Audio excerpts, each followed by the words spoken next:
Bueno, vamos a continuar con esta segunda parte.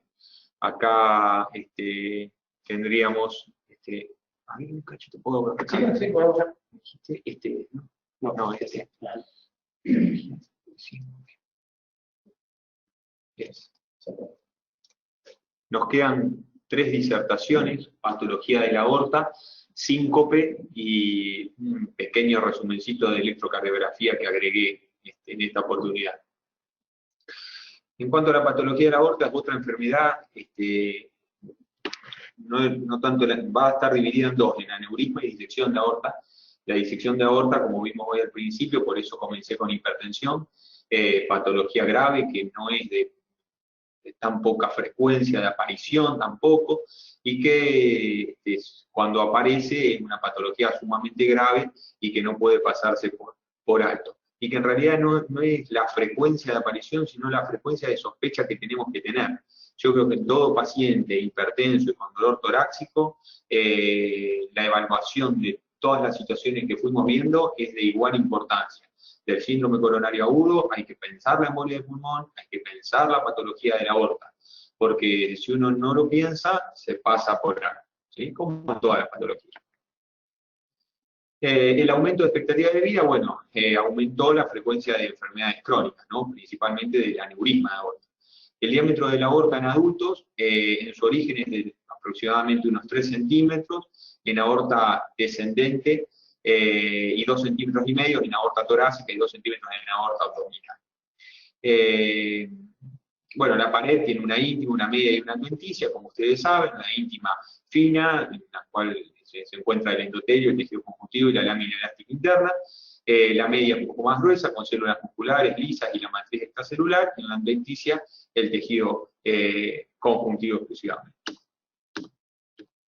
En cuanto al aneurisma aórtico, es una dilatación, como dice ahí, de un segmento de la pared aórtica en más de 2 veces su tamaño normal, ¿sí? Puede ser verdadero o un pseudoaneurisma. Si es verdadero es porque afecta las 3 capas, la íntima, la media y la adventicia, y si es un pseudoaneurisma afecta a 2 capas, íntima y media. La dilatación se rodea solo por la adventicia y puede tener un coágulo en su interior. Eso es más una clasificación ya tomográfica. Según su forma puede ser fusiforme o sacular, según su localización, eso es importante, puede ser torácico o abdominal, y en los torácicos con un diámetro menor a 5,5 tiene un bajo riesgo de ruptura y abdominal menor a 4 tiene un bajo riesgo de ruptura. Es muy importante la velocidad de crecimiento para tener en cuenta el riesgo de ruptura, eso en un seguimiento tomográfico. Te van a decir, bueno, pero yo estoy en una guardia, sí, pero es importante, porque si yo veo un paciente que me viene, o en un consultorio también sirve, un paciente y no hago cardiología, hago clínica general, y viene un paciente que veo un aumento de X cantidad de milímetros, ahora lo vamos a ver, o centímetros, de un año a otro en una tomografía, o de una tomografía de hace 5 años a la de ahora, yo le puedo alertar a ese paciente que claramente tiene que acelerar su visita con el especialista, o darle los signos de alarma, o sospechar que puede estar con una complicación. La etiología, bueno, es la aterosclerosis, encallado y aorta torácica descendente, el tabaquismo, también la necrosis quística de la media, que es una degeneración del colágeno y fibras elásticas de la media con pérdida celular. Bueno, claramente la hipertensión y las valvulopatías, enfermedades congénitas, enfermedades infecciosas. Se ven mucho menos las enfermedades infecciosas, pero bueno, existen también. Las enfermedades reumatológicas, eso no es tan infrecuente de ver, vasculitis, artritis reumatoidea, y los traumatismos tóraco-abdominales. Eso es algo que si ya vieron la parte de trauma, o ya lo van a ver, que es el cizallamiento de la aorta. Eso tuvimos un caso hace muy poquito, hace 45, 60 días en el sanatorio donde trabajo, que una paciente con un aneurisma de aorta torácica se había generado hacía entre 5 y 10 años, ahora no recuerdo bien, un reemplazo de aorta ascendente, y esta paciente 15 días antes de la consulta tiene un traumatismo por un accidente de tórax, por un accidente automovilístico, con una carga de cinemática importante y consulta por dolor torácico en 4 o 5 oportunidades. Correlacionando con el accidente, no se dio mayor jerarquía, digamos, y tampoco nadie, no en agudo, pero nadie le pidió una tomografía a esa paciente, ya que persistía con varios episodios de dolor. Esa es otra cuestión que es muy importante recalcar y que ustedes tienen que tener mucho en cuenta. Las reconsultas son muy importantes. No es lo mismo el paciente que viene por primera vez que aquel paciente que viene ya por cuarta vez y dice, oh, me tocó a mí la cuarta vez. Bueno, pero te tocó a vos. Es muy importante que sepas que ese paciente ya vino 4 veces a la guardia. Y no viene probablemente porque le guste a la guardia, sino viene porque algo persiste y algo pasa. Y bueno, volviendo al caso de esta paciente, tenía una disección de aorta. La paciente se ve que el traumatismo, no sabemos en qué momento, cómo, ni bien la cinemática, pero sí es real que es muy probable que el traumatismo le haya desencadenado, digamos, el traumatismo torácico le haya desencadenado la enfermedad aórtica de ese momento. Bueno, hubo que intervenirla nuevamente. La fisiopatología, bueno, ahí está descrita, la capa media, el sistema integral de capas fibromusculares organizadas, su número proporcional al radio aórtico y a la tensión de su pared, ¿sí? Por fórmulas. Las unidades fibromusculares soportan una tensión mayor o menor, digamos, las infrarrenales son sometidas a un 60% mayor de tensión, ¿sí? Propensión a desarrollar aneurismas en aortas infrarrenales, la degeneración de la media, con debilitación de la pared aórtica y aparición de aneurisma. Las incidencias son en adultos, habitualmente mayores de 55 años en hombres, mayores de 70 en mujeres. Los aneurismas torácicos entre 60 y 70 años, pueden ser hallazgos causales también entre un 2 o un 5%, y las tasas de crecimiento son proporcionales al tamaño. Los aneurismas aórticos es de medio centímetro por año aproximadamente, un crecimiento hasta normal. Y en los aneurismas abdominales proporcionales al tamaño. Los de menos de 4 centímetros crecen ahí aproximadamente 0,3, 0,4, y los de más de 6 centímetros crecen un poco más acelerada, quizá pisando el centímetro, 0, casi 70. La clínica del aneurisma torácico suele ser totalmente asintomático, puede producir síntomas recién por su crecimiento. El dolor torácico profundo, penetrante, intenso, constante, puede hacer el diagnóstico ya sea con la disección o con un infarto. Por compresión sobre estructuras puede generar otros síntomas externos como tos, disfagia, disfonía. Y bueno, en cuanto al aneurisma abdominal, suelen ser más asintomáticos aún, siendo hallazgos totalmente causales, por eso hay guías ya que describen que en pacientes mayores, ahora no recuerdo bien la edad en este momento, pero creo mayores de 45 o 50 años, hacer una ecografía abdominal que claramente descarta, digamos, la presencia de aneurisma abdominal o no. La clínica, bueno, la clínica en realidad, como dijimos hoy, recién al complicarse, al romperse, tiene una triada que es la masa abdominal pulsátil, el dolor abdominal y la hipotensión, asociado tranquilamente a síncopes, vómitos, transpiración, sudoración, sensación de frío, abdomen agudo. Las presentaciones atípicas también existen, como obstrucciones intestinales secundarias al hematoma, hernias irreductibles que parecen ser y en realidad son masas gigantescas aneurismáticas, sangrado gástrico por fístulas, isquemias por embolizaciones de trombos o roturas que suelen ocasionar claramente la muerte. Es importante pensarlo, ¿sí? Las exploraciones complementarias, bueno, los análisis suelen ser normales, la radiografía puede brindarnos algún tipo de información, más que nada si se ven aortas muy calcificadas, entonces se las puede divisar en la radiografía, si no, el electro suele ser normal, y como dijimos hoy, para hacer un screening, un triage de este tipo de pacientes, la ecografía tiene un 95% de sensibilidad para la detección del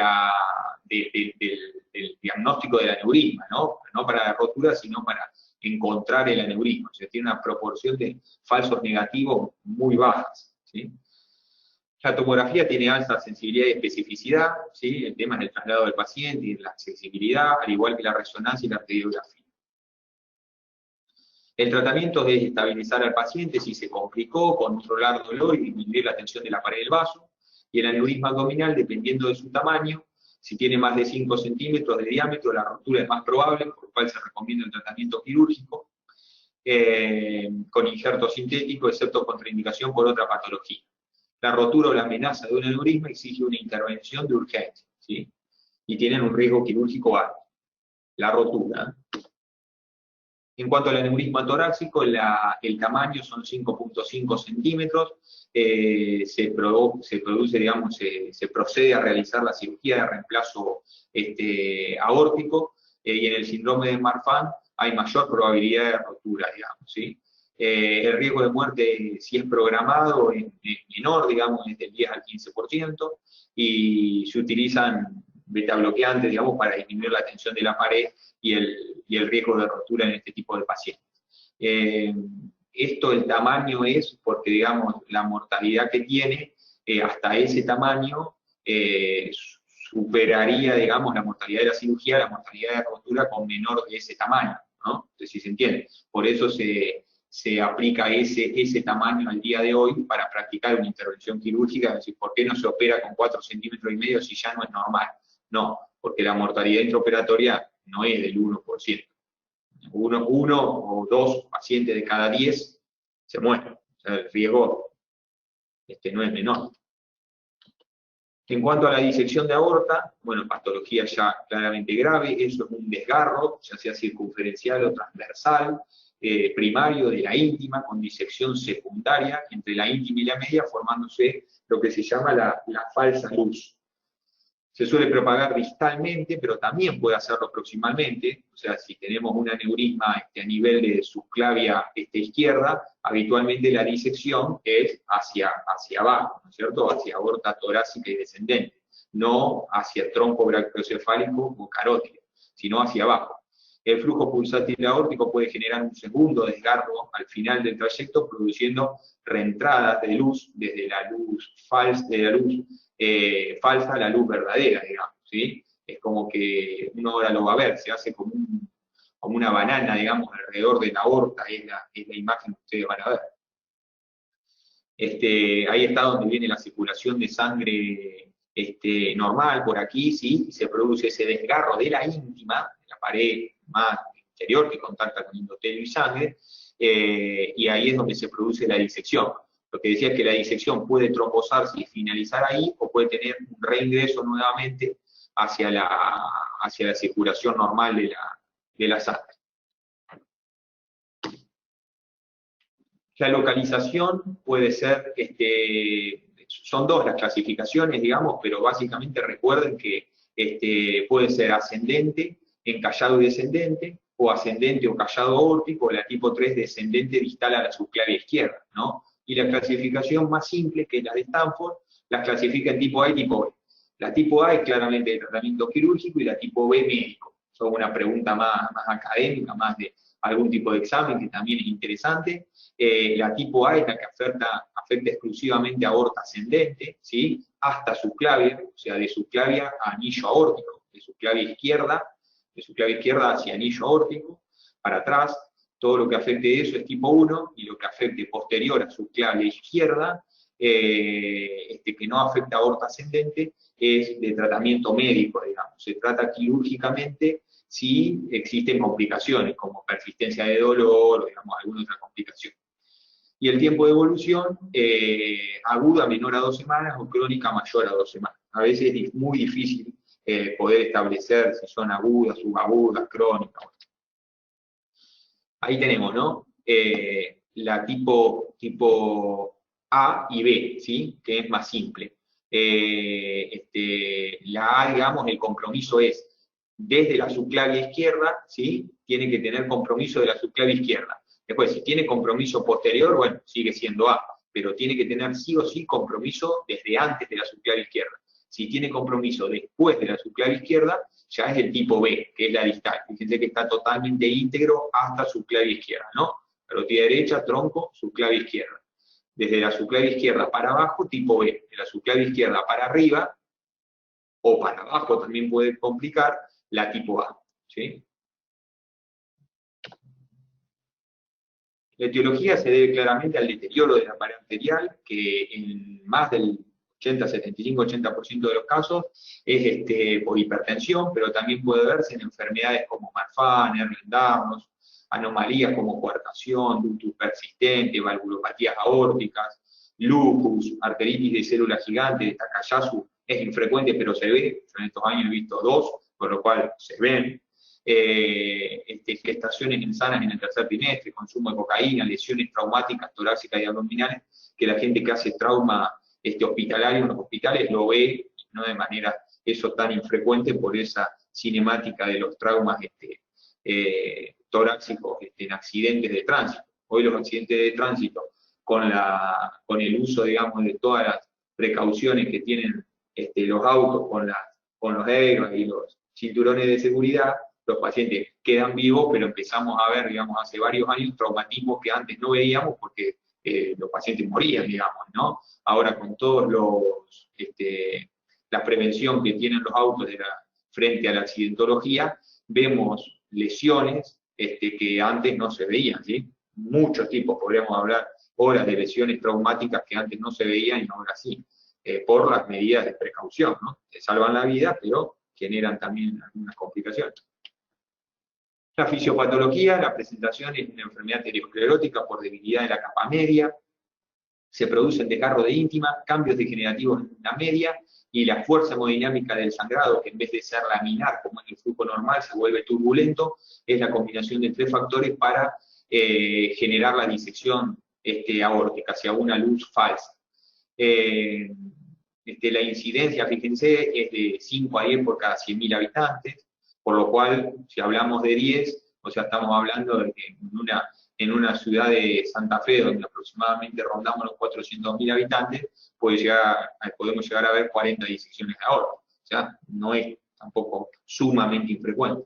La edad promedio es de 40 a 70 años, y en menores de 40 años, en mujeres puede presentarse relacionado con el embarazo.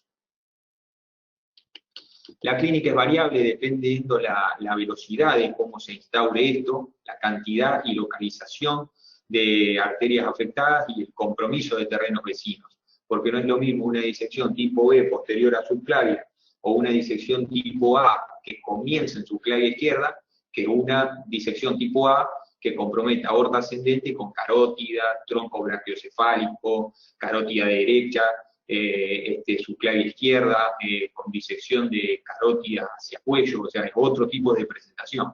Entonces, la clínica va a variar. A veces se presentan con pacientes que se presentan con un foco neurológico porque tienen compromiso de una carótida, y uno le hace la tomografía, cerebralmente no tiene nada, el paciente tiene hipertensión, no lo sospechó, y bueno, y se termina después en un eco de control, ejemplo, de vasos de cuello, las 24 horas de ingreso a una unidad del paciente, uno le encuentra una disección de carótida. Mira una tomografía, pide una tomografía hacia más abajo y ve que el paciente, la clínica era por disección de aorta. Es decir, que la clínica es compleja también. El dolor está presente casi siempre, es repentino, intenso, desgarrador, que típicamente se desplaza hacia la propagación de la disección. O sea, si el paciente lo tiene hacia carótida, se propaga hacia cuello; si lo tiene hacia aorta descendente, se propaga más torácicamente. El cortejo neurovegetativo con sudor, mareos, náuseas, vómitos, malestar. El paciente verdaderamente es un paciente que se presenta incómodo, dolorido, un paciente que el dolor es transfixiante, muchas veces se habla, que lo pasa de lado a lado del tórax. Y otros pueden ser, bueno, lo que hablamos recién, alteraciones neurológicas, insuficiencia cardíaca, síncope, dolor abdominal, disfagia, bueno, hay que estar muy atento. La exploración física, habitualmente el paciente va a estar hipertenso, ¿sí? La hipotensión arterial es un mal pronóstico, un mal signo, es hipovolemia o por ruptura o por taponamiento cardíaco. Muchas veces ocurre que rompe hacia pericardio y el paciente vive porque es una rotura contenida, pero el paciente genera un derrame pericárdico severo y se presenta con todos los signos de taponamiento, ¿no? Hipotensión, microvoltaje en electro, cierto desasosiego, y bueno, ya más complejo ese tipo de pacientes, depende a dónde llegan a consultar, es la sobrevida que van a tener. signos de insuficiencia cardíaca, signos de insuficiencia aórtica, signos neurológicos, disminución, ausencia de pulsos, están influidos por la cifra de tensión arterial. Eso es algo muy simple que se puede tomar en aquel paciente que llega a estar. Exámenes complementarios, bueno, habitualmente puede haber leucocitosis, pero no es para nada patognomónico, puede haber anemia, el electrocardiograma puede hacer lo único que hace es el diagnóstico diferencial con el síndrome coronario agudo. La radiografía de tórax en el 70% es inespecífica, pero puede haber signos de ensanchamiento mediastinal. Si es lo único que tenemos rápidamente disponible y le hacemos, por supuesto que le vamos a hacer una radiografía y nos va a servir. Podemos encontrar desviación de tráquea, desviación esofágica, doble densidad de la falsa luz, muchas cosas. Habitualmente podemos solicitar una placa bien penetrada, digamos, en este tipo de pacientes, que sospechamos esto. Bueno, el eco ya los otros son más de internación, digamos, y de un primer nivel, de un tercer nivel, ecografía transesofágica, TAC, resonancia, arteriografía. El diagnóstico del dolor torácico se presenta, como dijimos, en el 90% de los casos. La exploración física, ya vimos, el paciente está hipertenso, y los diagnósticos diferenciales pueden ser con eventos coronarios agudos o ACV, ¿sí? El pronóstico es altísimo en las primeras 24 horas, fíjense que es del 1 al 2% cada hora en las primeras 24 o 48 horas de rotura. Si el paciente se rompe, habitualmente se muere, por lo cual en las primeras 24 o 48 horas tiene casi pisando un 50% de mortalidad. O sea, 1 de cada 2 pacientes se mueren, los 5 de cada 10. Los diagnósticos diferenciales, la mortalidad en disecciones proximales sin tratamiento, bueno, ahí tienen las mortalidades, pero bueno, claramente lo que tiene que quedar, digamos, es de que la mortalidad es altísima en este tipo de patologías y más sin diagnóstico temprano. El tratamiento es endovenoso siempre. Acá sí tenemos que tratar de tener, una vez hecho el diagnóstico al paciente, con el mayor control de tensión arterial sistólica. Estos son pacientes que requieren de muchas veces vías arteriales, radiales, habitualmente femorales, para poder tener un monitoreo invasivo constante de la tensión arterial, ¿sí? Y manejo de drogas por bomba de infusión. Actualmente se utiliza el labetalol o el nitrocruciato de sodio para este tipo de pacientes. Los betabloqueantes lo que tienen es que disminuyen la tensión parietal, con aquella famosa ley se nos fue. Bueno, Laplace creo que era, la ley de tensión parietal, es básicamente esa la acción de los betabloqueantes, disminuir la tensión de la pared, además de disminuir los valores de tensión arterial. El tratamiento es quirúrgico, ¿sí? La reconstrucción de esa pared con un reemplazo de prótesis, digamos, en el tamaño que sea la rotura, ¿sí? Y a largo plazo, bueno, control estricto de tensión arterial, reducción de la contractilidad cardíaca con betabloqueantes y ECA, y la supervivencia a los 10 años es alta, es del 60%. Bueno, vamos a ver si hay alguna pregunta de esto. Ahí no veo mucho. Sí, doctor, tengo una pregunta de Germán Ramos.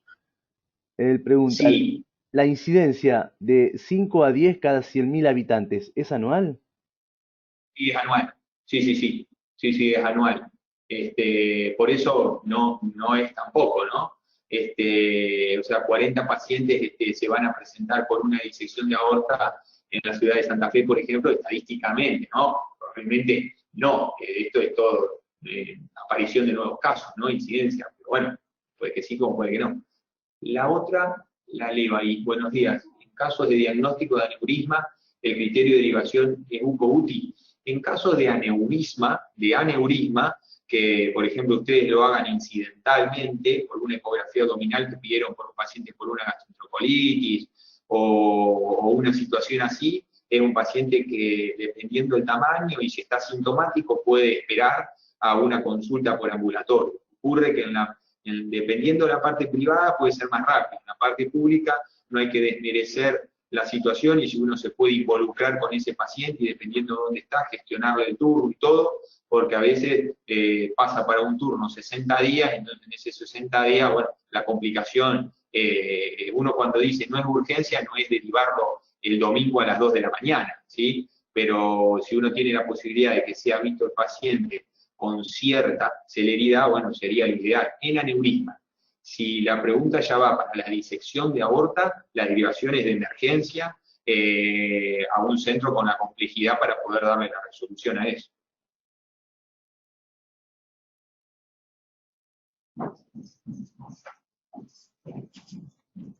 Por ahora no hay más preguntas, doctor. ¿Podemos ver? 5.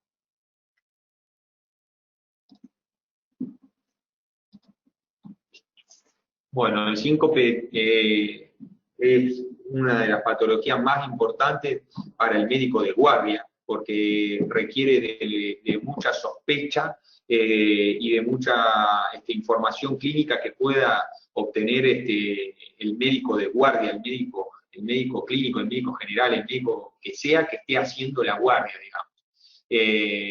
Eso es fundamental, es una patología que requiere mucho del interrogatorio, digamos, y ayuda muchísimo. Digamos. Ustedes en un centro de baja complejidad, tranquilamente con el interrogatorio, pueden sacar muchísima información del síncope para alertarse o tranquilizarse. Hipócrates decía que los que sufren desmayos frecuentes y graves suelen morir de repente. Bueno, ya digamos había un inicio de la definición de lo que es un síncope.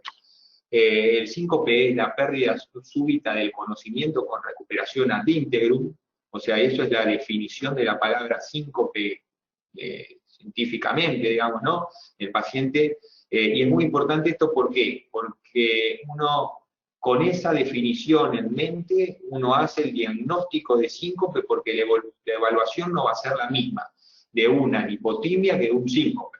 Si hay que hacer mucho hincapié y tomarse el tiempo necesario para interrogar a la familia o al paciente si el paciente tuvo una pérdida súbita del conocimiento y se recuperó. Entonces, con esas dos palabras nosotros vamos a saber si es un síncope o no y vamos a poder empezar a investigar dependiendo del tiempo, la forma, la modalidad en la que perdió el conocimiento, qué estaba haciendo, bueno, ahora lo vamos a ir viendo.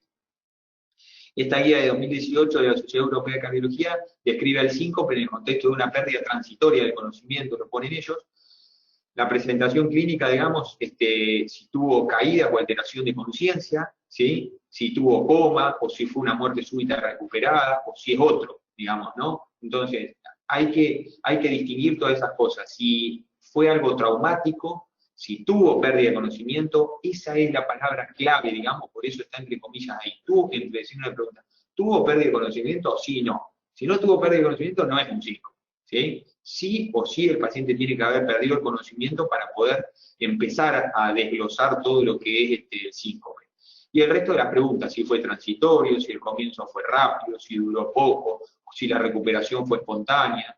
Bueno, dentro de eso vamos a tener, digamos, los traumáticos y los no traumáticos, donde ahí recién llegamos a la palabra síncope. Después, bueno, puede haber sido un ataque epiléptico, puede haber sido psicógeno, causas raras, sí, por supuesto, pero por lo menos sabemos que el paciente claramente, para poder empezar a estudiarlo con anamnesia, el paciente perdió el conocimiento.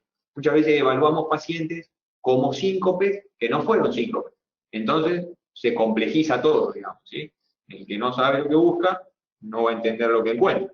Entonces, sí o sí saber si el paciente perdió el conocimiento. ¿De qué cuadros debemos diferenciarlo? Bueno, de trastornos con pérdida parcial o completa del conocimiento, pero sin hipoperfusión cerebral global, como en epilepsia, el trastorno metabólico que incluye hipoglucemia, hipoxia, hiperventilación con hipocapnia, intoxicaciones, ataques químicos transitorios vertebrovacilares, los trastornos con alteración de la conciencia, como caídas, o pseudosíncopes psicógenos, ataques también transitorios de origen carotidio, por ejemplo el síndrome de compresión, digamos, del seno carotidio en pacientes que se están afeitando, en pacientes adultos que tienen hipersensibilidad del seno. Bueno, todos esos son cuadros que hay que ir diferenciando para poder ir llegando, digamos, a lo que nosotros queremos evaluar. Nuevamente es definido como la pérdida momentánea de la conciencia, todas son diferentes definiciones, pero de lo mismo, y del tono postural con recuperación espontánea. ¿Cuál es la fisiopatología? Bueno, una disminución súbita y transitoria del flujo cerebral, vascular cerebral, que lleva al paciente a perder el conocimiento. Recuerden siempre que la fórmula matemática de la presión arterial es gasto cardíaco sobre la resistencia vascular periférica, por resistencia vascular periférica, por lo cual la disminución de 1 de 2 llevan, digamos, a la pérdida de flujo, ¿sí? A la hipotensión arterial con probable pérdida de conocimiento. Y vamos a trabajar sobre esas dos variables como casi en la mayoría de las patologías cardiológicas. Esto también es de la guía 2018, lo cambió, lo puso así, digamos, como para tener de una manera circunferencial. Fíjense que en el centro tenemos hipotensión con hipoperfusión cerebral global, o sea, síncope, ¿sí? Tenemos baja resistencia periférica o bajo gasto cardíaco. Entonces después en las flechas negras que salen del cuadrado, ¿sí? Estas tres, tenemos los síncopes reflejos, ¿sí? Los síncopes cardíacos o los síncopes debido a hipotensión ortostática. Bueno, no vamos a desarrollar todos, pero sí algunos de los más importantes. Ahora vamos a ir viendo, principalmente los cardíacos. Pero es un cuadro muy lindo porque rápidamente hace una memoria visual de cuáles pueden ser todas las causas, digamos, de síncopes. Es un problema muy común, entre el 1 y el 6% de los ingresos hospitalarios, el 3% de todas las consultas por guardia. ¿Cómo se estudian? Identificando la causa para poder aplicar el tratamiento, identificando el riesgo del paciente. La etiología, bueno, los síncopes neuromediados, los síncopes debidos a hipotensión ortostática o los cardíacos. Los neuromediados tenemos los vasovagales, mediados por angustias emocionales, miedo, dolor, fobias, mediados por estrés ortostático. Los situacionales son muy comunes de ver, aquel paciente que estaba comiendo, que estaba por defecar, que estaba con mucho dolor, los síncopes postmiccionales, nocturnos, posteriores al ejercicio. Eso lo vemos mucho. Yo hago ergometría y en pacientes jóvenes, muy jóvenes, 18, 20, 25 años, que uno les hace hacer un esfuerzo muy intenso y por ahí de golpe ceden el esfuerzo, pero hacen síncopes que nos llevamos un susto hermoso y en realidad son solamente situacionales posterior al ejercicio por la reducción brusca al ceder el ejercicio del gasto cardíaco y de la resistencia vascular periférica. Por eso es importante siempre saber eso, saber cuáles son las variables que manejan la tensión arterial. El síncope debido a hipotensión ortostática, por disfunción autonómica primaria, o por disfunción autonómica secundaria, suele verse en los diabéticos de habitualmente más de 10 años, que no manejan bien los vasoreceptores y los volúmenes, entonces generan ese tipo de síncopes. Las hipotensiones ortostáticas, secundario a la toma de vasodilatadores, en pacientes que toman nitritos o medicamentos, por ejemplo, alfa bloqueantes para la próstata. Yo decía un paciente que antes de ayer consultó al urólogo, comenzó con la terazocina o con algún otro fármaco alfa bloqueante por hipertrofia prostática, y por eso y se mandó un 5, pero bueno, es probable que haya sido secundario a eso. Entonces, ¿por qué es tan importante recabar todos estos datos, ¿no? O la depresión de volumen secundario en pacientes que vienen con una gastroenterocolitis, etc. Y los cardíacos, bueno, las arritmias son las causas principales, ya sean las de baja frecuencia o alta frecuencia, las bradiarritmias o las taquicardias, que pueden llegar a presentar, digamos, presentarse como síncope. O las enfermedades estructurales, las cardíacas, la más común, es la estenosis aórtica severa, que es una valvulopatía, que uno de los síntomas predominantes es el síncope. La hipotensión ortostática clásica es un signo físico definido como la disminución de la presión arterial sistólica de 20 milímetros de mercurio y diastólica de 10 en los primeros 3 minutos de ponerse de pie. Entonces nosotros podemos tranquilamente tomarle la presión al paciente sentado o acostado, lo paramos, esperamos 3 minutos y si desciende más de 20 la máxima o 10 la mínima, acordarse rápidamente, 20-10, ese paciente le hacemos diagnóstico simple, rápido, totalmente económico, de un cuadro de hipotensión ortostática. Le podemos decir, bueno, mira, tu causa de mayo es esta, ¿cuál es la solución? Consultar al especialista, pero la causa es esta. Está en otro color la historia clínica detallada del examen físico porque es mucho más importante, les diría un 80-20, 80% es importante la historia clínica del examen físico y el 20% es todo el resto de las cosas que podemos hacer. Si nosotros no hicimos una historia clínica detallada de un examen físico correcto, todo lo otro no nos va a servir, porque el laboratorio, el electro, el ecodoppler, el Holter, el electroencefalograma, el estudio electrofisiológico, las evaluaciones psicológicas, todo pueden ser normales en una cantidad de todos estos síncopes. Entonces, lo importante que es hablar con el paciente y evaluarlo físicamente bien. Características importantes, bueno, de los síncopes, yo se los dejo, ustedes lo van a ir, para no cansarlos demasiado, ustedes lo van a ir leyendo cuando repasen las diapositivas. Hay que preguntar sobre las circunstancias antes del ataque, si estaba parado, si estaba sentado, si estaba haciendo actividad física, si estaba comiendo, si estaba en el baño, factores predisponentes, si estaba en la cola del banco, si estuvo mucho tiempo, si estaba en situación de encierro, un ascensor. Bueno, todas preguntas que con la práctica se van haciendo más sistemáticas. Preguntas sobre el comienzo del ataque, si tuvo pródromo o no, si antes sintió sudoración, palidez, visión borrosa, qué más, sensación de frío, algún tipo de dolor, palpitaciones. Preguntas sobre el tipo de ataque, si había alguien que lo presenció, cómo se cayó, qué color de piel tenía, cuánto duró la pérdida de conocimiento, si tembló o no tembló, si que estaba duro al momento de que se cayó o si cayó flácidamente. Bueno, todas situaciones, si se mordió la lengua o no se mordió la lengua. Bueno, cuando volvió en sí, si quedó con cierta situación posictal, o sea, post-evento, entonces uno puede ya hablar por ahí más de un cuadro neurológico. Y si hay antecedentes en la familia, es muy importante, si algún familiar con antes de los 50 años presentó una muerte súbita, o tiene alguna cardiopatía ritmogénica, si tiene enfermedad cardíaca previa o enfermedad neurológica previa, qué medicación toma, bueno. Todo eso que parece simple y sencillo es porque, bueno, básicamente, en mi caso yo lo hago casi a diario, pero son situaciones que hay que ir poniéndose práctico porque en realidad son preguntas bastante simples, básicas, que hay que tenerlas en mente, digamos. Historias para, ¿qué historia? Uno tiene historia de episodios previos, detalle de pródromos, presencia de injuria traumática, relajación de esfínteres. Por ejemplo, dice, no sé si perdí el conocimiento o no. Bueno, ¿cómo lo vas a ver si perdí? No había nadie, estaba solo. Bueno, un paciente que tiene un hematoma en el ojo, claramente perdió el conocimiento.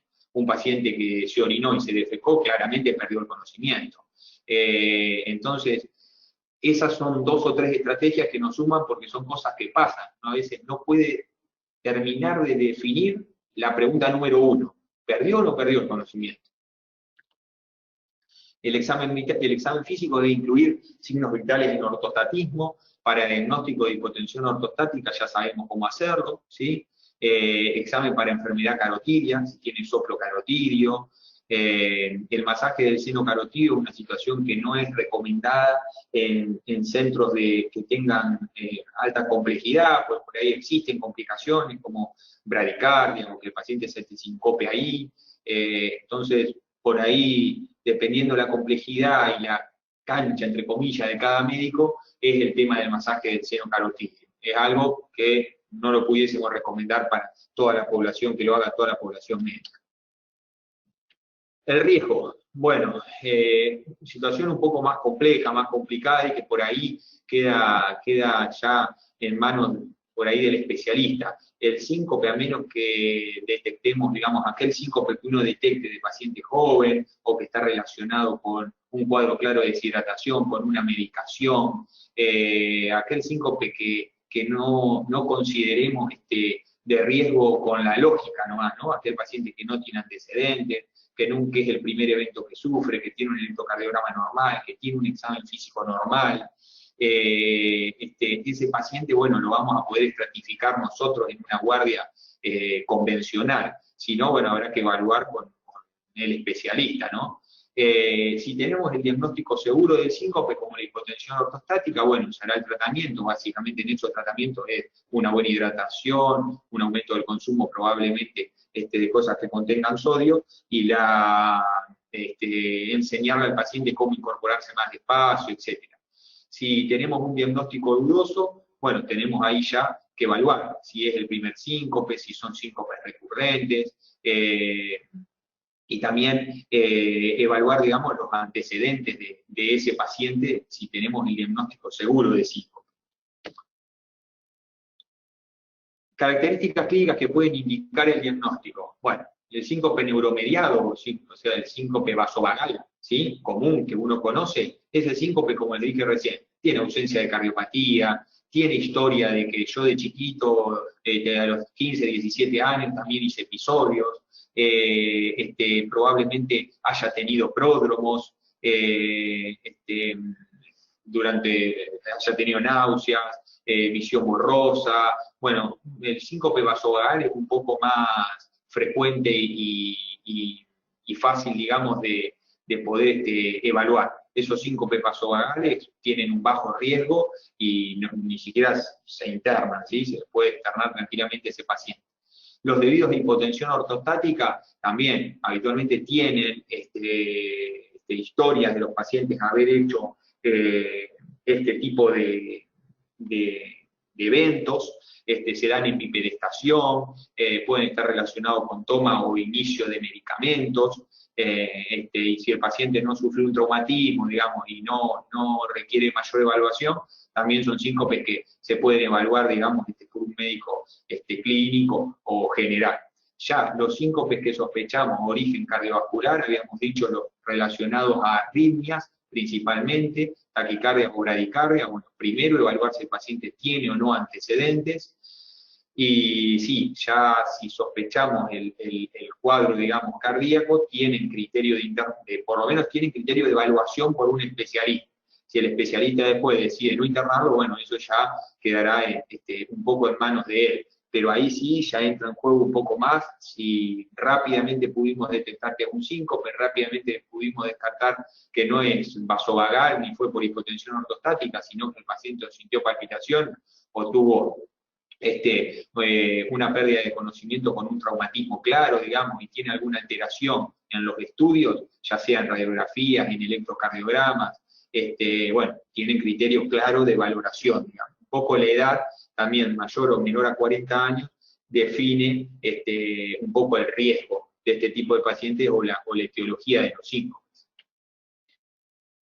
Los arrítmicos pueden ser por bradicardias, taquicardias o no arrítmicos, ¿sí?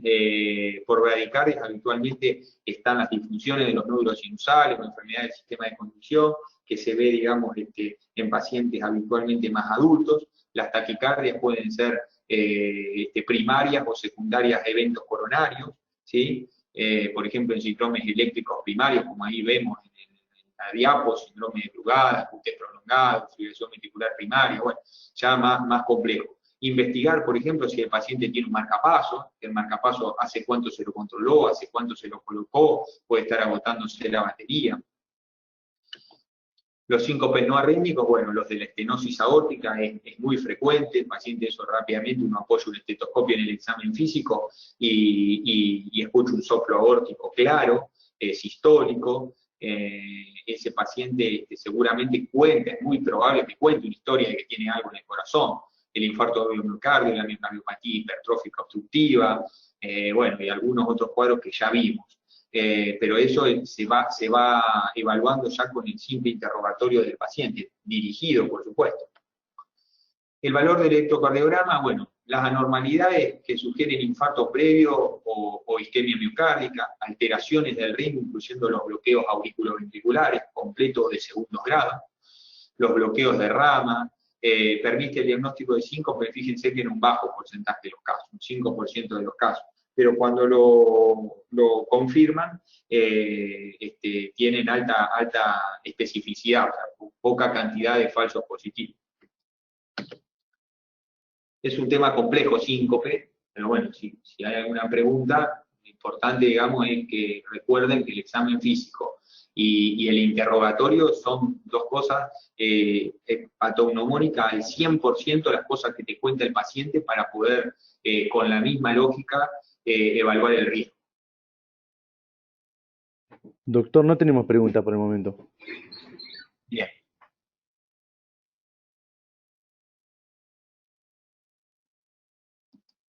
Esto es lo último que vamos a ver, que es un... ¿Está bien así? Sí. Es un pequeño resumen de electrocardiografía y arritmias. Seguramente están un poco cansados, fue bastante intenso, pero es un tema que me pareció importante, digamos, dentro de lo que son las urgencias y emergencias, porque desde la primera diapositiva de hipertensión estuvimos hablando de electro, y habitualmente la electrocardiografía se enseña a los no cardiólogos, la enseñamos los cardiólogos, y yo siempre digo y me río que creo que la electrocardiografía quizás no debería ser enseñada por cardiólogos, porque complejizamos mucho la situación, porque es algo que hacemos a diario. O, por ejemplo, qué complejo que es para mí enseñar electrocardiografía si mi equipo personal de electrocardiografía ya tiene 10.000 electrocardiogramas. Entonces, yo, los que hice yo, no los que vi, los que hice yo, Daniel. Entonces, como técnico operador, ¿no? Entonces, uno da por hecho cosas que son habituales para uno, que parecen simples, y después nos perdemos de las cosas que tienen que quedarle a ustedes, al médico de guardia, al médico general, al médico que va a ver un electrocardiograma. Son 4 o 5 puntos que yo quiero marcarles, cortos, pero que presten atención, porque esta misma charla la di hace un mes, la preparé hace poquito para el sistema del 107 de emergencias, que también son médicos de ambulancias que necesitan detectar detalles de la electrocardiografía rápidos, no saber si un paciente tiene, recordar que el PR mide 200 milisegundos. Eso no lo van a recordar, qué interesante que lo recuerden, sino que recuerden ciertas características y patentes electrocardiográficas que lo ayuden a descartar cosas rápidamente. Lo primero es cómo realizar un electrocardiograma, digamos, ¿no? Los electrocardiógrafos habitualmente están programados automáticamente con una velocidad que la vamos a ver en la parte superior del papel, ¿sí? Que dice 25 milímetros por segundo y 10 milímetros por milivolt. Eso es importante de acordarse esa palabra, esos números 25 y 10, porque si yo aumento la velocidad a 50 milímetros por segundo, ¿qué pasa? Voy a ver un paciente que tiene 30 latidos por minuto y en realidad tiene 60, y pasa, se derivan a centros de mayor complejidad pacientes con bradicardias severas, el electro está hecho en 50 milímetros por segundo, error terrible. Pacientes que tienen alteraciones del segmento ST graves y en realidad el electro está hecho en 20 milímetros por milivolt. O sea, básicamente encendieron el electro, hicieron el electro y no verificamos las cuestiones técnicas, que el electro esté en la velocidad y en el voltaje que corresponde, ¿sí? Que es 25-10. Son dos numeritos a recordar, 25 y 10. Es algo que se ve frecuente, les diría, más frecuente de lo que parece. Pacientes que dicen, tiene supranivel del segmento ST, en realidad está mal hecho el electro. Está en 20 milímetros por milivolt, entonces el complejo que medía 3 cuadraditos mide 6. El complejo que medía 2 cuadraditos mide 4, ¿sí? Exactamente el doble. O está en la mitad de velocidad, 12,5. Entonces está en 12,5 y el paciente que tiene 80 de frecuencia cardíaca tiene 160. Entonces dice, la taquicardia que tiene, y está mal hecho el electro. Bueno, son detalles que en los diarios no se prestan atención muchas veces y son fundamentales. ¿Cómo se conectan los electrodos? Bueno, eso probablemente la mayoría la sepa, son rojo y negro del lado derecho y amarillo y verde del lado izquierdo. No es importante la manopla, la paleta, sino el cable, ¿sí? Habitualmente el cable del B1, ¿sí? De la precordial B1 es rojo también, hay oportunidad donde está conectado, quedó conectado, todo desordenado los cables, ¿sí? Y uno lo encontró en la urgencia. Habitualmente no hacemos un electro demasiado tranquilo, lo hacemos con cierto temor a la interpretación, temor a que qué tenga el paciente, temor a que cómo, dónde, cuándo lo voy a derivar, cómo me lo van a buscar. Entonces, toda esa sensación, toda esa situación que es el análisis de la realidad diaria, lleva a estos errores en el comienzo, ¿no? Entonces, lo importante es que el cable rojo sea el rojo de las derivaciones no precordiales, ¿no? Que sea las de los miembros. Entonces, el electrodo rojo va en el miembro superior derecho, el electrodo amarillo en el miembro superior izquierdo, el electrodo verde en el miembro inferior izquierdo y el electrodo negro en el miembro inferior derecho. Los electrodos de los miembros se pueden colocar los dos en una misma pierna, porque ustedes van a decir, ¿cómo en un paciente amputado, cómo hago? Bueno, pueden ir los dos electrodos de los miembros inferiores en la misma pierna. Eso está descrito porque es un triángulo, lo que se busca en realidad, que es el triángulo de Itoven, que fue quien describió todo esto, por lo cual los de los miembros pueden estar los dos en la misma pierna. Y las precordiales, bueno, comienzan en el cuarto espacio intercostal. Otra situación, cómo buscar el cuarto espacio intercostal. Nosotros tenemos el hueco supraclavicular, 2 centímetros por debajo de eso aproximadamente, encontramos el ángulo de Lewis, y ahí está el segundo espacio intercostal, que es una sobreelevación sobre el esternón, y dos traveses de dos costillas hacia abajo, encontramos el cuarto espacio intercostal.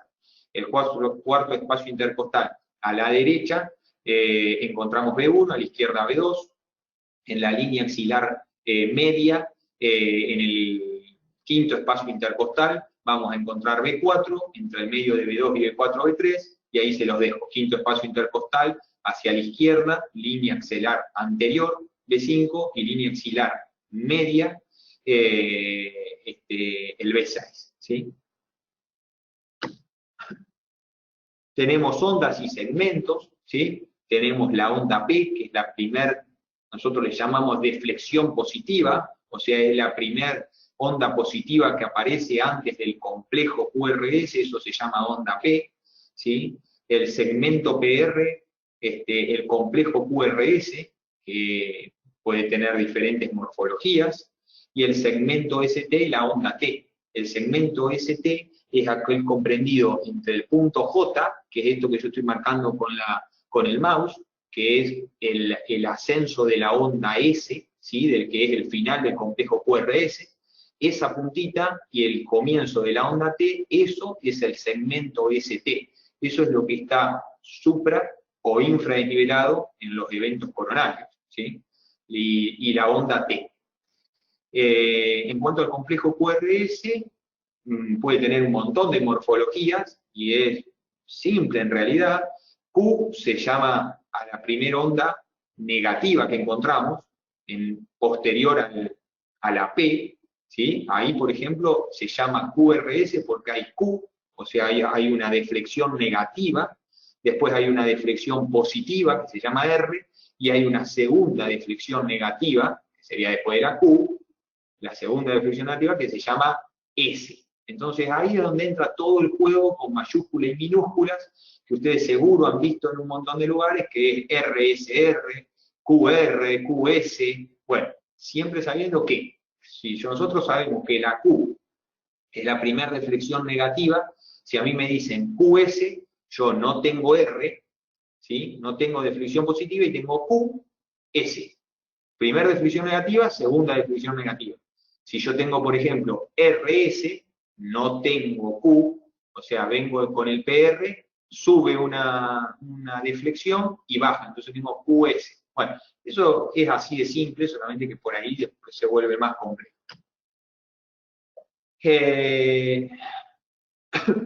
Un poco para lo que es el papel del electrocardiograma, recuerden que 25 cuadraditos chiquititos o 5 de los cuadrados grandes hacen un segundo. Entonces, 5 cuadrados de los grandes, 1, 2, 3, 4, 5 de los grandes, son un segundo. La descripción de eso es porque cada cuadradito chiquito tiene 0,20 segundos, ¿no? Entonces, yo tengo 0,20, 0,40, 0,80, un segundo. Espero que se esté entendiendo. Digamos, 5 cuadrados grandes son 1 segundo. Bueno, eso yo creo que una de las únicas cosas importantes acá para que ustedes recuerden es el ancho del QRS.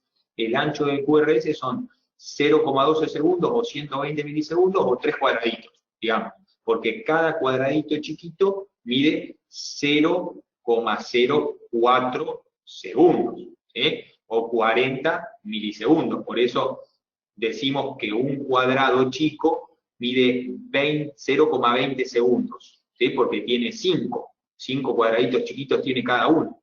Entonces, 0,04 por 5 da 0,20, ¿sí? O 40 milisegundos por 5 nos da 200 milisegundos. ¿Sí? Lo importante es que el QRS no mida más de 120 milisegundos, o sea, de 3 cuadraditos chicos, 0,4, 0,8, 0,12, o 40, 80, 120. Si mide más de 120, hay un bloqueo, ¿sí? Que puede ser de rama derecha o de rama izquierda. Ahora lo vamos a ver con las imágenes, ya lo vamos a ir viendo. Espero que vayan quedando estas cosas que son, no sé si la palabra es simples, pero son fundamentales, digamos, para entender, porque muchas veces nos vamos a la despolarización auricular, a la despolarización ventricular, y en realidad eso es algo que tienen que aprenderlo si tienen que rendir un examen. Y es algo que lo podemos conocer, aprender, el que quiera, pero si no, el especialista que está en eso diariamente.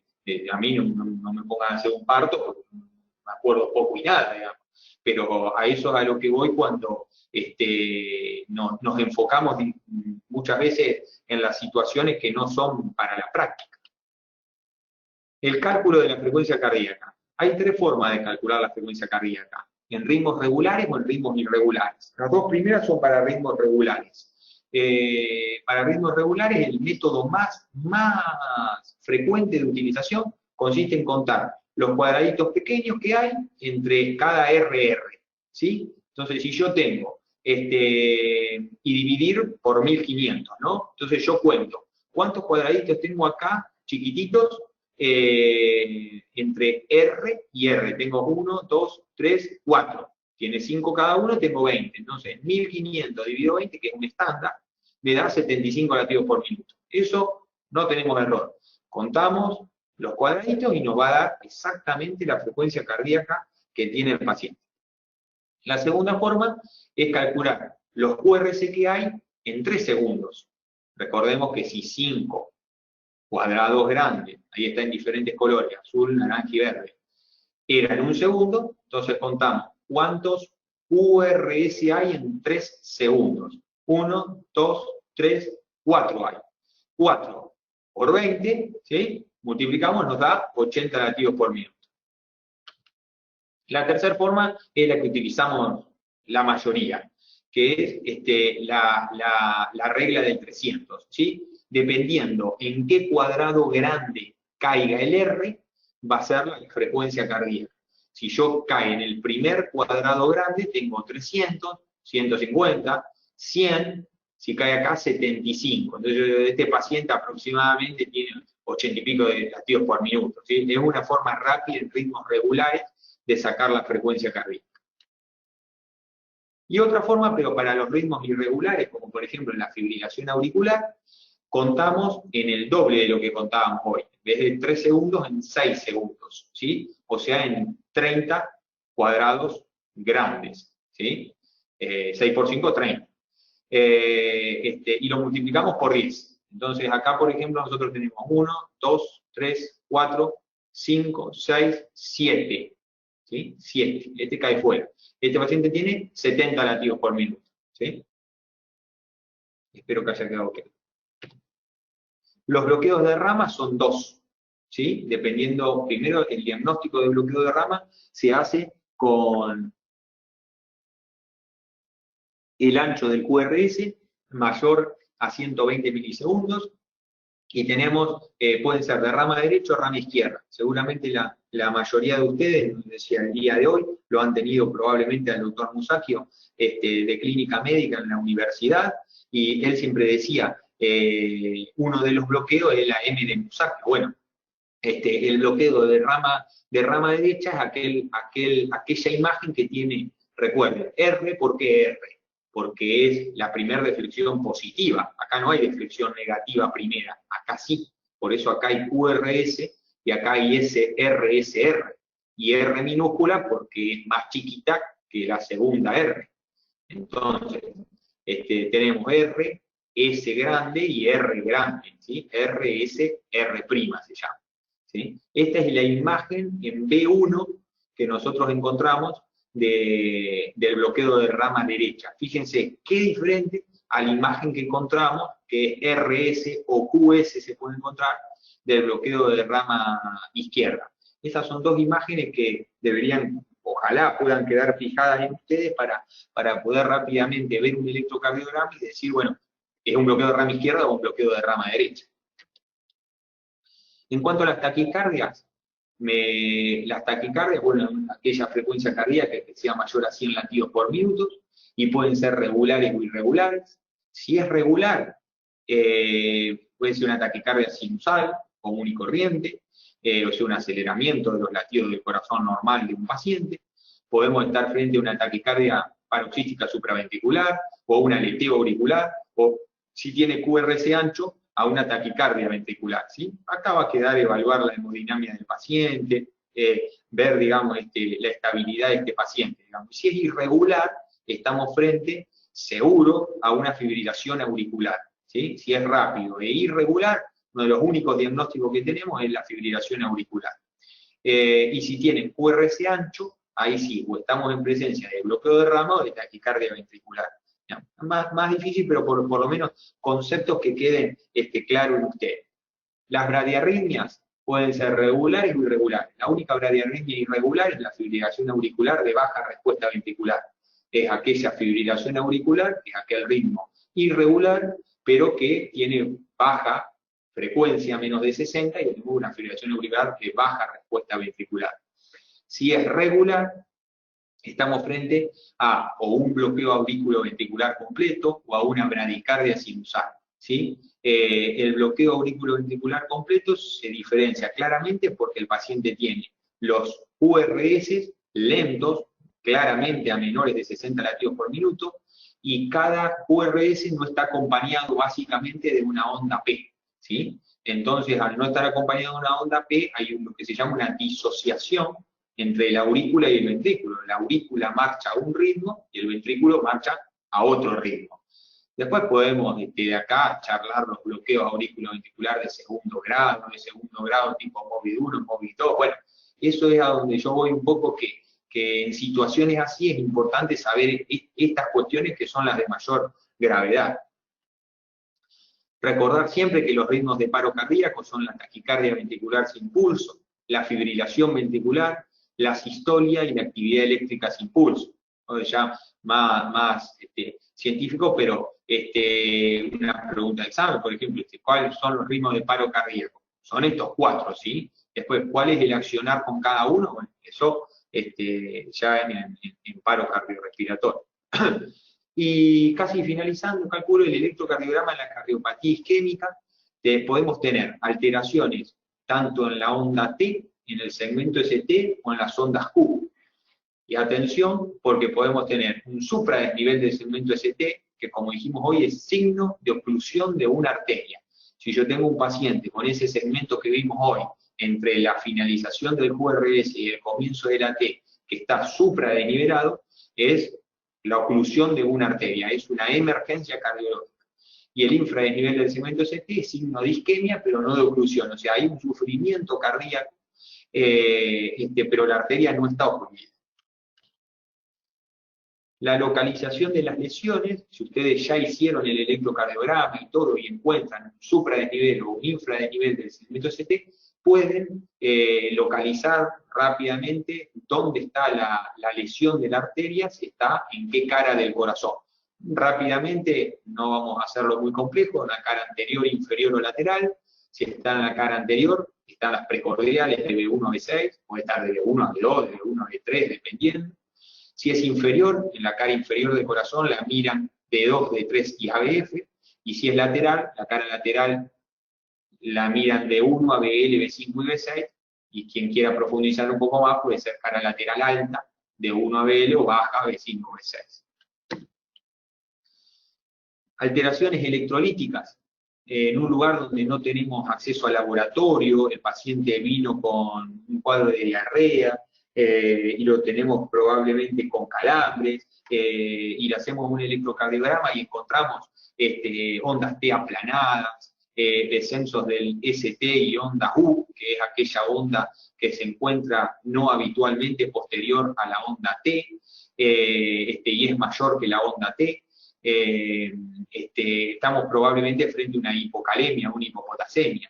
Si al revés, el paciente hace diálisis, por ejemplo, nosotros le hacemos un electrocardiograma, no pudo ir el viernes porque no pudo salir de la casa, y encontramos un paciente con ondas T altas, picudas, simétricas, ¿sí? Al revés que la hipopotasemia, ensanchamientos del QRS, aplanamiento de la onda T, de la onda P, podemos estar frente a una hiperpotasemia.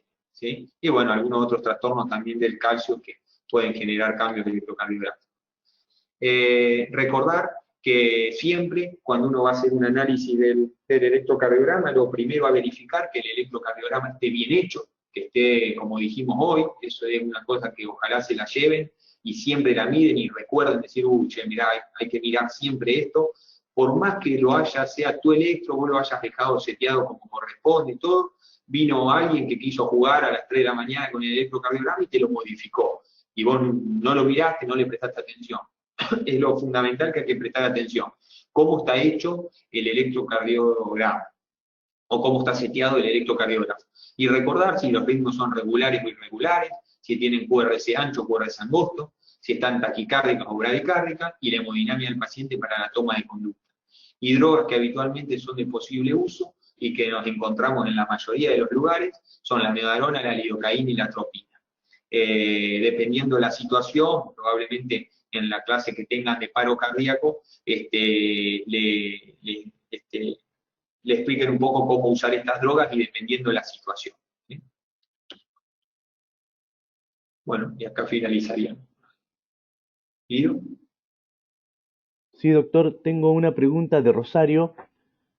Ella pregunta si podría explicar cómo se colocan los electrodos en caso de monitoreo con multiparamétrico. Sí, bueno, ahí es diferente. Tenemos que ver si el multiparamétrico tiene 3 o 5 cables, dependiendo, y en realidad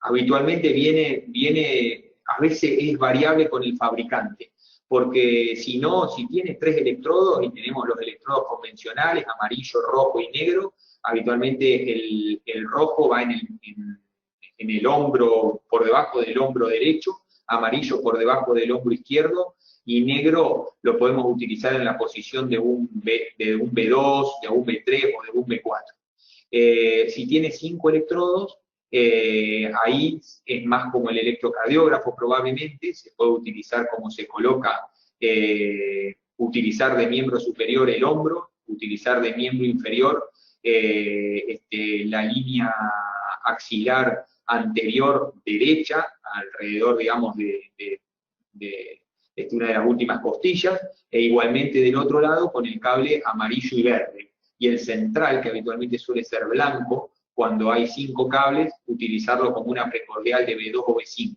Pero igualmente eso muchas veces lo define el fabricante del monitor. Los monitores que más se utilizan son unos marca Elan, que traen 3 cables, y los colocamos habitualmente así, derecho, izquierdo, y utilizando un B2 o un B3.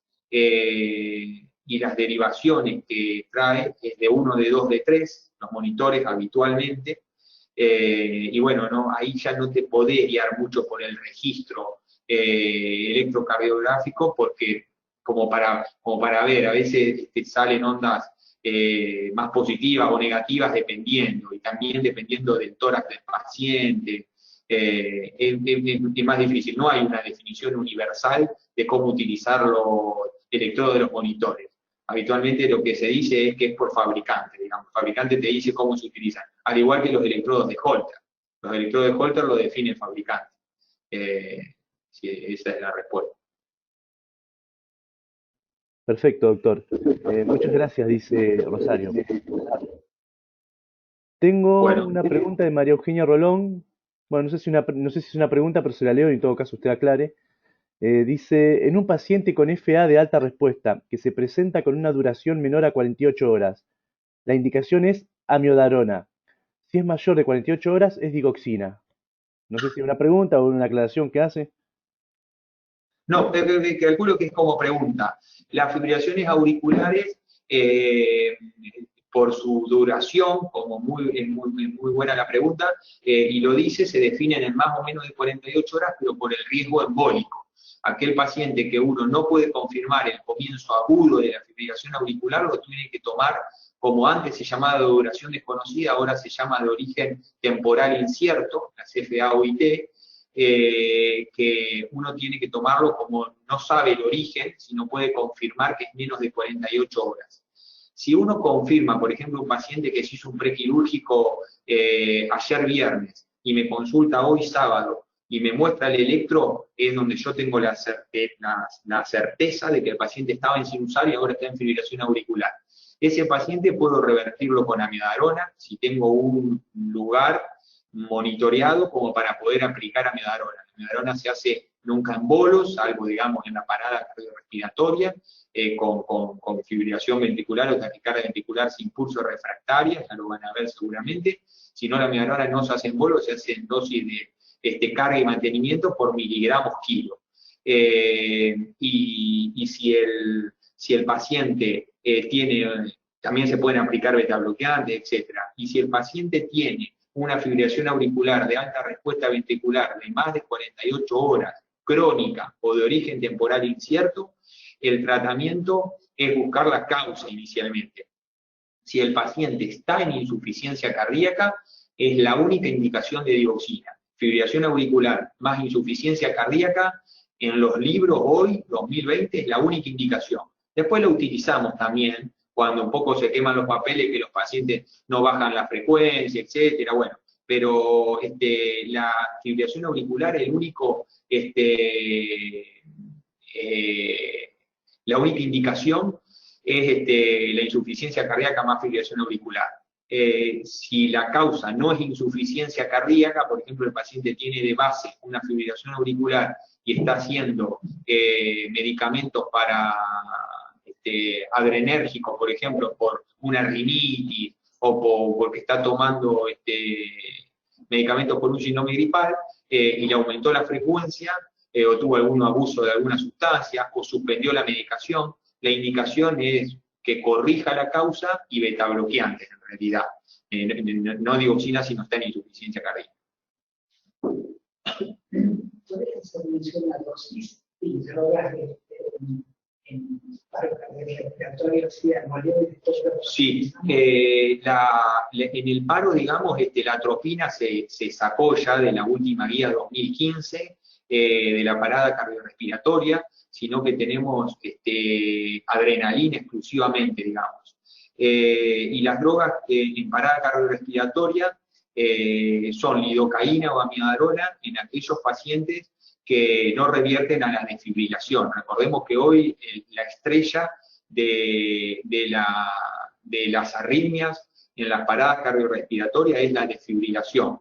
En aquel paciente que posterior a 2 episodios de desfibrilación no vuelve a su ritmo normal, se puede hacer amiodarona y o lidocaína. La lidocaína se hace también, en realidad es por centímetro kilo, pero básicamente si tenemos ampolla, es casi una ampolla. Si tenemos frasco, son aproximadamente entre 2,5 y 3 mililitros. Y la amiodarona viene en ampollas de 150 miligramos y la indicación inicial es en bolo 2 ampollas y posteriormente, si mal no recuerdo, creo que es una. Pero vienen en dosis de 150 miligramos, es la única dosificación que viene endovenosa de la amiodarona. Eso es un poco. Eso está clarito al costado del algoritmo de paro cardiorrespiratorio, repásenlo por las dudas que ahora en mente yo esté equivocándome en algo. Pero está en el algoritmo de parada cardiorrespiratoria a la derecha, al final, están las dosis de las drogas endovenosas para la parada cardiorrespiratoria. Perfecto, doctor. Si eso responde justo a lo que preguntaba Germán Ramos con respecto a las drogas y dosis, así que perfecto. Muchas gracias.